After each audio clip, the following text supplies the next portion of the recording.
You wipe the counter, spray the trail, they're gone, and the next morning there's a new line of them coming from somewhere else entirely. Spraying ants doesn't solve the problem because the ants you can see are not the problem. The colony is. And until you reach the colony, you're just managing a symptom. Here's what's actually happening when you spray a trail of ants and they disappear. The ants you're killing are foragers, worker ants whose job is to leave the nest, find food, and bring it back. They make up a fraction of the total colony. The queen, the brood, the nurse workers, and the vast majority of the population stay underground or inside the nest structure, well protected from anything you're spraying on the surface. When foragers are killed by a spray, the colony doesn't collapse. It registers the loss and sends out new foragers. If the spray has a repellent effect, which most consumer insecticide sprays do, the new foragers simply adjust their route, find a gap in the treated area, and continue operating.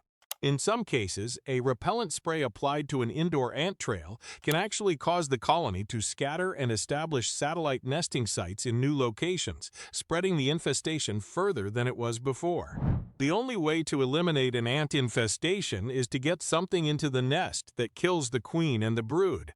And the only practical way to do that without drilling into every wall in your house is to use the ants themselves as the delivery system.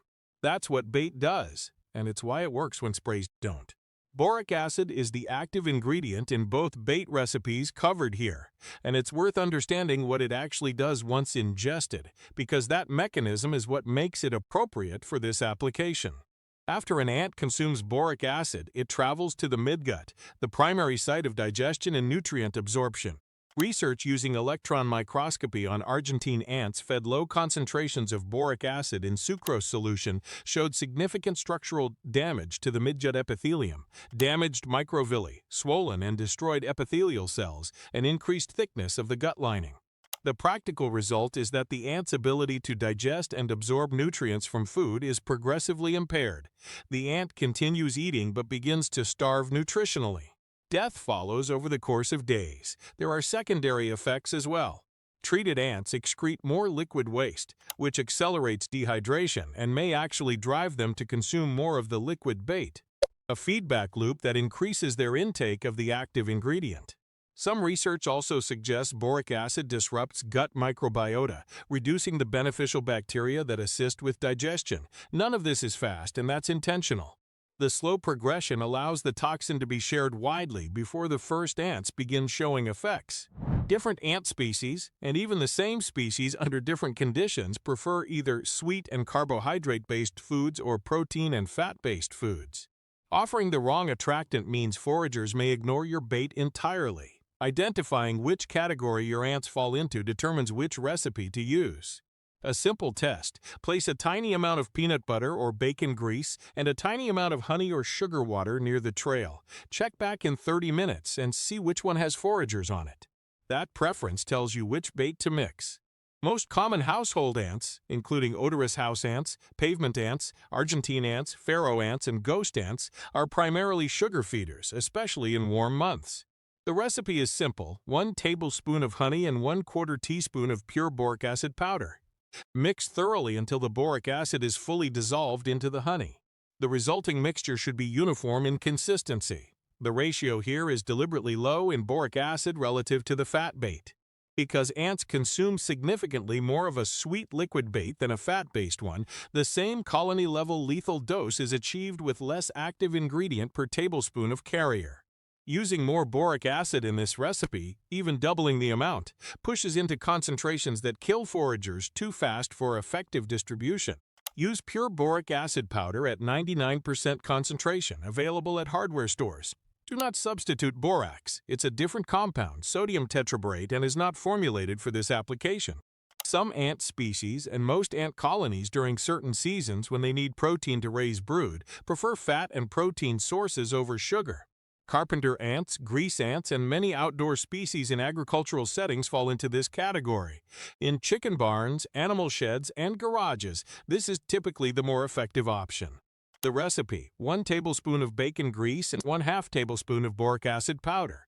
Melt or soften the grease. If it's solidified, then mix the boric acid in thoroughly. The concentration here is higher than the sweet bait because ants consume less of a fat-based carrier per feeding event, so a higher proportion of active ingredient is needed to achieve the same colony-level dose. Wear gloves when mixing both recipes. Boric acid can irritate skin and you don't want residue on surfaces that get touched frequently. How you deploy the bait matters as much as the recipe itself. The goal is to put small amounts of bait in locations where foragers are actively traveling, in a format that limits its exposure to children, pets, and non-target animals. Cut drinking straws into segments approximately 1 to 1.5 inches long. Use a pharmacy syringe to fill each segment with the honey boric acid mixture.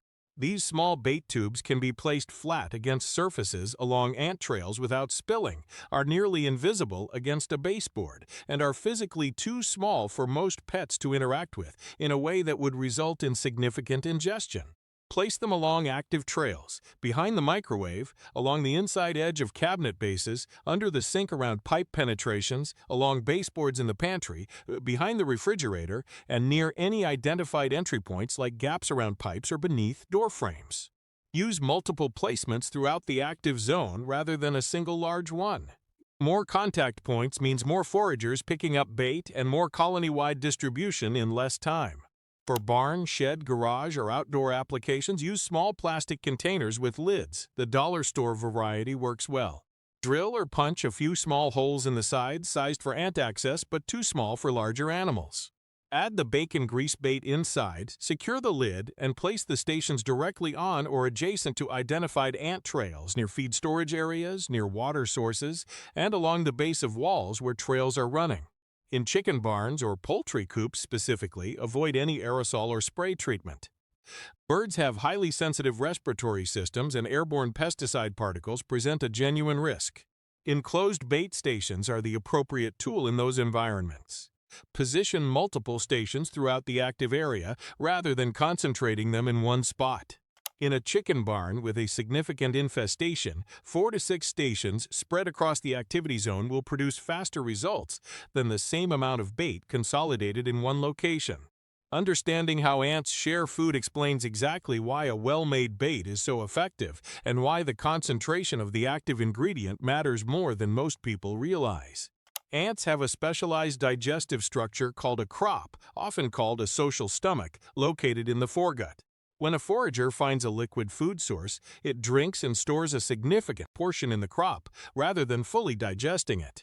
A valve called the proventriculus separates the crop from the midgut, allowing the ant to carry a communal food supply back to the nest while still retaining nutrition for itself.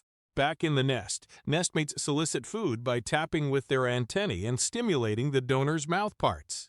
The forager opens its mandibles and regurgitates a droplet of crop contents directly into the receiver's mouth. That receiver can then share with another ant, and so on. This process, called trophallaxis, distributes food rapidly through the entire colony in a cascade of exchanges. Studies on Argentine ants have shown that roughly 50% of a donor's crop contents can be transferred in a single exchange event. This means that when a forager picks up a slow-acting bait, carries it back to the nest, and begins sharing through trophallaxis, the active ingredient reaches workers deep in the nest, nurse ants tending the brood, and the queen, all from a single point of surface contact. The speed of the kill is critical. If the boric acid concentration is too high, foragers die before they make it back to the nest or before they've had enough time to share broadly. The bait gets you one dead ant at the station rather than colony-wide distribution. If the concentration is too low, ants consume and share it, but the cumulative dose never reaches a lethal threshold for the colony.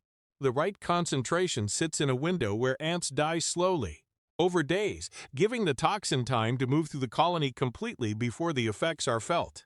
The first thing most people notice after placing bait stations is that ant activity increases. More foragers appear, concentrated around the bait. This is a good sign. It means the bait is attractive and foragers are actively recruiting more workers to the food source. Recruitment is part of how colonies maximize food collection, and in this case it means more ants are picking up and distributing the boric acid. This increased activity typically peaks within 1 to 3 days and then begins declining as the colony-level effects of the boric acid take hold. The decline is gradual. Don't expect a sharp drop-off. Full colony elimination in a moderate infestation generally takes 1 to 3 weeks depending on colony size, species, and how many bait stations are active. If foragers are not finding the bait within 24 hours, move the stations closer to the identified trail. If you have activity in the area but no interaction with the bait, this is a signal to try the alternative recipe. The ants may be in a protein-seeking phase and ignoring the sweet bait, or vice versa. Refresh bait every 2 to 3 days as it dries out, particularly the honey mixture, which thickens and becomes less accessible over time. Do not spray any pesticide around or near the bait stations. This is one of the most common ways the method gets derailed. A repellent spray applied anywhere near the bait creates a chemical barrier that foragers detect and avoid, cutting off access to the station. If you want to run a spray alongside the bait program, use a non-repellent product like Alpine WSG, a dinotfuran-based water-soluble granule that ants cannot detect and which has its own transfer effect. Apply it as a crack and crevice treatment at baseboards and entry points, away from the bait placements themselves, and allow it to dry completely before allowing pets or children back into the area. Once the active infestation has been eliminated, a few steps make reinfestation significantly less likely. Sanitation is the foundation. Ants enter homes following chemical trails laid down by foragers who found a food source. Eliminating those food sources removes the signal that brings new foragers in. Store food, including pet food, in sealed airtight containers. Clean up spills immediately. Rinse recyclables before putting them out. Wipe down the exterior of honey jars, syrup bottles, and anything else sticky that might be sitting in a cabinet. Moisture matters too. Many ant species are drawn to areas with available water, under sinks with slow drips, around dishwasher connections, along pipes with condensation. Fixing minor leaks and keeping those areas dry removes a resource that's often as important to a colony as food. Exclusion reduces entry points.